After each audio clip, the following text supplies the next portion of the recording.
अस्सलाम वालेकुम guys, welcome to my YouTube channel. उम्मीद आप सब खैरियत से होंगे और CS 302 की जीडीबी का इंतज़ार कर रहे होंगे। आज की इस वीडियो में मैं आपके लिए CS 302 की जीडीबी का सोल्यूशन लेकर आई हूँ।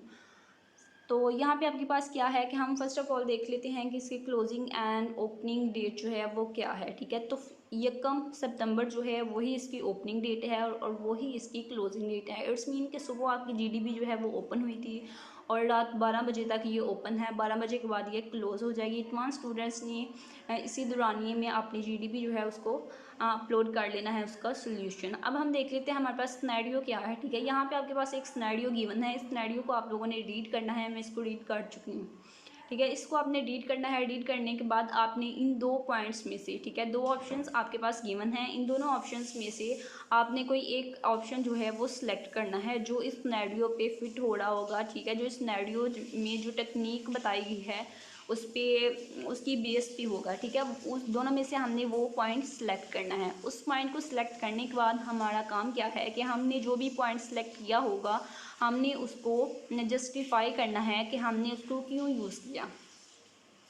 ठीक है, हमने उसको जस्टिफाई करना है कि हमने उसको क्यों यूज़ किया। अब मैं आपको ले जाती हूँ आपके सोल्यूशन पे। फर्स्ट ऑफ ऑल इन दोनों ऑप्शंस में से मैंने जो सिलेक्ट किया है वो है मेरे पास ऑप्शन नंबर 2। ठीक है, embedded memory with in the MCU।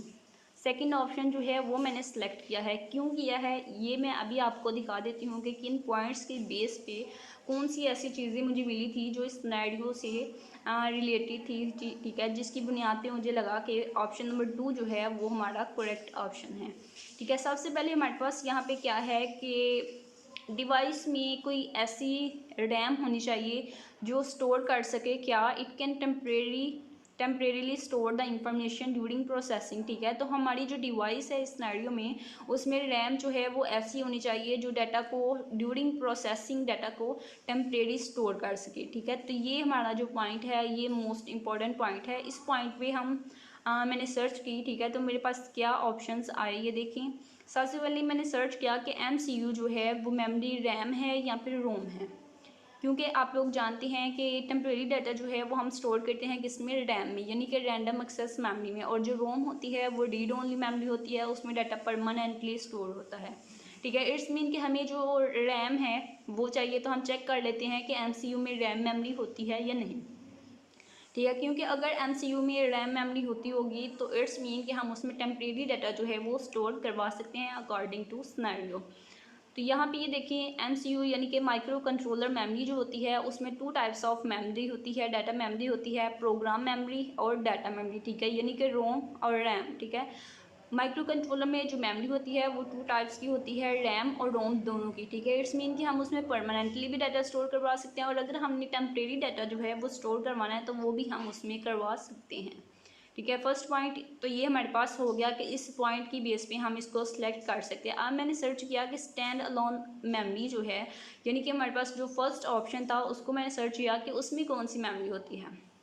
ठीक है, stand alone memory chip used RAM, ये मैंने सर्च किया कि स्टैंड अलोन मेमोरी में हम रैम जो है उसको यूज़ करते हैं या नहीं। तो इसमें मुझे जो पॉइंट मिला है वो ये है कि स्टैंड अलोन मेमोरी जो है वो रिलेटेड होती है किससे, रीड ओनली मेमोरी से, यानी कि परमानेंट मेमोरी से। इसमें हम जो डाटा है उसको टेम्परेरी स्टोर नहीं करवा सकते। ठीक है, तो इस पॉइंट की बेस पे हमारे पास अभी तक जो पॉइंट है करेक्ट ऑप्शन जो है वो हमारे पास क्या आ रहा है, MCU। ठीक है, इसकी बेस पे हमने इसको सिलेक्ट किया। सेकंड बात यहाँ पे ये देखें, can a microcontroller store data, क्या हम माइक्रो कंट्रोलर में डाटा को स्टोर भी करवा सकते हैं या नहीं। ठीक है, ये मैंने सर्च किया तो मेरे पास क्या आया है कि RAM will be used in a microcontroller to store data. ठीक है, माइक्रो कंट्रोलर में हम रैम को डाटा को स्टोर करने के लिए यूज़ करते हैं। And other results that are created while your microcontroller is at work. ठीक है, तो जो पॉइंट था वो हमारा ये फर्स्ट लाइन ही था कि हम उसमें डाटा जो है उसको स्टोर करवा सकते हैं। नेक्स्ट मेरे पास जो है वो यहाँ पे था। ठीक है, तो सिनेरियो में एक गिवन था, यहाँ पे गिवन है कि ड्यूरिंग जो है प्रोसेसिंग इंफॉर्मेशन को डिट्राइव करे और प्रोसेस करे। ठीक है, तो ये पॉइंट जो था ये भी मैंने MCU में रीड किया था। यहाँ पे आई थिंक अब मिलेगा या नहीं, वीडियो लेंथी हो जाएगी ढूंढते हुए, ठीक है। मैंने ये पॉइंट जो है ये भी रीड किया था। और नेक्स्ट हमारे पास क्या है कि एडवांटेजेस, ठीक है।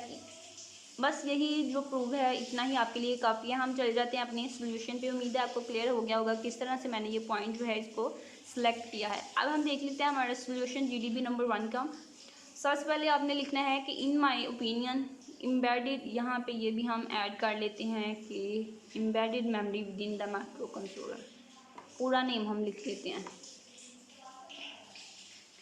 यहाँ पे जो भी, ठीक है। इस तरह से आपने लिख लेना है कि इन माय ओपिनियन या फिर अकॉर्डिंग टू माय ओपिनियन या फिर इन द गिवन सिनेरियो, ये जो embedded memory with in the micro controller जो है वो बेस्ट फिट हो रही है। इस तरह से आप राइट कर सकते हैं, या फिर एज इट इज़ जिस तरह से मैंने लिखा है इस तरह से भी आप राइट कर सकते हैं। डिफरेंट वे से बताने का मकसद ये होता है कि स्टूडेंट्स जो हैं वो मल्टीपल स्टूडेंट्स ने ये वीडियो देखनी होती है, तो फिर इस तरह से सोल्यूशन जो है स्टूडेंट्स का थोड़ा बहुत डिफरेंट हो जाएगा, जिससे कॉपीराइट का बिल्कुल भी इशू नहीं आएगा, 0 मार्क्स आने का बिल्कुल भी चांसेस नहीं होंगे। नेक्स्ट आपके पास, ठीक है, ये हमने बता दिया कि हमारी कौन सी चॉइस है। ये चॉइस बताने के बाद आपने जो है वो जस्टिफाई करना है कि आपने ये पॉइंट क्यों सिलेक्ट किया। तो अब हम जस्टिफाई करेंगे। सबसे पहले आपने क्या करना है कि आपने माइक्रो कंट्रोलर जो है उसको डिफ़ाइन कर देना है कि माइक्रो कंट्रोलर होता क्या है, ठीक है। यहाँ पे ये देखिए मैंने डिफ़ाइन किया है, a microcontroller is a compact integrated circuit designed to govern a specific operation in an embedded system, ठीक है। तो माइक्रो कंट्रोलर क्या होता है, एक इंटीग्रेटेड सर्किट होता है जो डिज़ाइन किया जाता है किस लिए, एम्बेडेड सिस्टम में ऑपरेशन को परफॉर्म करने के लिए। यहाँ पे ये देखिए हमें यही कहा गया था कि हम क्या कर रहे हैं, हमारे पास क्या है, एम्बेडेड एप्लीकेशंस हैं, तो उसके लिए हम जो है वो यहाँ पे चिप जो है वो सिलेक्ट कर रहे हैं। तो ये देखिए ये जो चिप हमने सेलेक्ट की है ये एम्बेडेड सिस्टम में ही काम करती है। नेक्स्ट हमारे पास क्या है, क्या टिपिकल माइक्रो कंट्रोलर इंक्लूड्स, तो माइक्रो कंट्रोलर में क्या क्या चीज़ें होती हैं वो यहाँ पे हमने बताई हैं, ये आपने राइट करनी है। और इसके बाद एक सेकंड डेफिनेशन जो है वो भी मैंने यहाँ पे राइट की है, ठीक है। कुछ स्टूडेंट्स ने क्या करना है कि फर्स्ट डेफिनेशन लिख लेनी है और कुछ स्टूडेंट्स ने जो है वो सेकंड डेफिनेशन लिखनी है, इससे आपका सोल्यूशन डिफरेंट हो जाएगा। तो अब ये देखिए सेकंड डेफिनेशन क्या है कि microcontroller is embedded inside a system to control a singular function in a device. It does this by interpreting data and it receives from its I O peripherals using its central process the temporary information, ठीक है। तो ये देखिए temporary data जो है वो इसमें store हो रहा है। द टेम्परेरी इंफॉर्मेशन या फिर data that the microcontroller receives is stored in the data memory, ठीक है। टेम्परेरी डाटा जो है उसको माइक्रो कंट्रोलर डाटा मेमोरी जो है जो हमारे पास रैम है उसमें स्टोर कर लेता है, where the processor accesses it and uses information stored in its program memory, ठीक है। नेक्स्ट भी इसी तरह से आपने ये डेफिनेशन जो है इसको राइट कर लेना है। डेफिनेशन 1 ये है और डेफिनेशन 2 ये है, ठीक है। दोनों जो है वो आपने राइट नहीं करनी, बिकॉज आपको इंस्ट्रक्शंस गिवन होंगी कि कितना जो है सोल्यूशन आपका होना चाहिए। नहीं, ऐसी कोई इंस्ट्रक्शन या लिमिटेशंस नहीं है कि आपका सोल्यूशन कितनी लाइंस का होना चाहिए। फिर भी आप लोगों ने एक 5 मार्क्स किया है तो फिर इतनी लेंथ ही नहीं करनी, ठीक है। कुछ ने फर्स्ट डेफिनेशन करनी है और कुछ ने सेकंड। नेक्स्ट हमारे पास क्या है कि अब हम उसको जस्टिफाई कर रहे हैं। डेफिनेशन हमने बता दी कि माइक्रो कंट्रोलर है कि अब हम मज़ीद उसके बेनिफिट्स बता रहे हैं। वो क्या है कि microcontrollers are used in wide area of systems and devices, ठीक है। तो माइक्रो कंट्रोलर का हम सिस्टम्स एंड डिवाइसेस में यूज़ करते हैं, यहाँ पे सिनेरियो में भी हम डिवाइस में यूज़ कर रहे हैं। और क्या होता है कि microcontroller is to use होते हैं, ट्रबल शूटिंग होते हैं और इनकी मेंटेनेंस होती है वो बहुत सिंपल होती है। At the same time many tasks can be performed so the human effect can be saved, ठीक है। तो क्या करते हैं कि सेम टाइम पे मल्टीपल टास्क को ये परफॉर्म कर सकते हैं। My processor chip is very small and flexibility occur, ठीक है। तो ये जो माइक्रो कंट्रोलर चिप्स होती हैं ये वेरी स्मॉल होती हैं और फ्लेक्सिबिलिटी होती है इनमें due to the higher integration cost and size of system is reduce, ठीक है। तो इसकी कॉस्ट एंड साइज जो होती है वो भी कम होती है।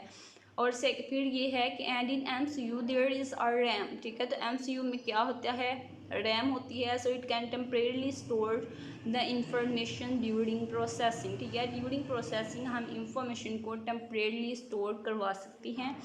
ये हमारे सिनेरियो में ये लाइन गिवन थी तो इसलिए मैंने इसको भी मेंशन कर दिया है। कि इस वजह से हम इसको यूज़ कर रहे हैं एम्बेडेड मेमोरी माइक्रो कंट्रोलर को। ये था आपका जीडीबी का सोल्यूशन CS302 की। इसी तरह से आपने भी राइट कर लेना है, और अगर आप वर्डिंग जो है वो थोड़ी बहुत चेंज करना जानते हैं तो आप उसको थोड़ा बहुत चेंज कर लें, ताकि आपका सोल्यूशन जो है उसको 0 मार्क्स मिलने के चांसेस जो हैं कम हो जाएं।